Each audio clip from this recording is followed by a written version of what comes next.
اسرائیلی forces نے غزہ کے علاقے شجاعیہ میں پانی صاف کرنے کے پلانٹ کو ڈرون حملے سے نشانہ بنایا، جس میں فلسطینی شہری شہید اور 2 افراد زخمی ہو گئے۔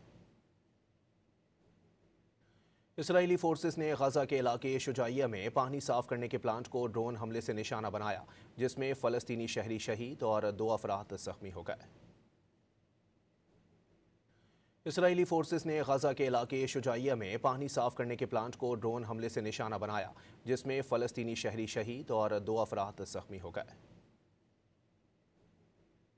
اسرائیلی فورسز نے غزہ کے علاقے شجاعیہ میں پانی صاف کرنے کے پلانٹ کو ڈرون حملے سے نشانہ بنایا، جس میں فلسطینی شہری شہید اور 2 افراد زخمی ہو گئے۔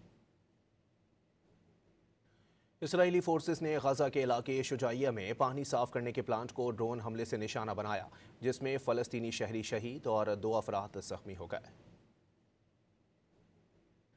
اسرائیلی فورسز نے غزہ کے علاقے شجاعیہ میں پانی صاف کرنے کے پلانٹ کو ڈرون حملے سے نشانہ بنایا، جس میں فلسطینی شہری شہید اور 2 افراد زخمی ہو گئے۔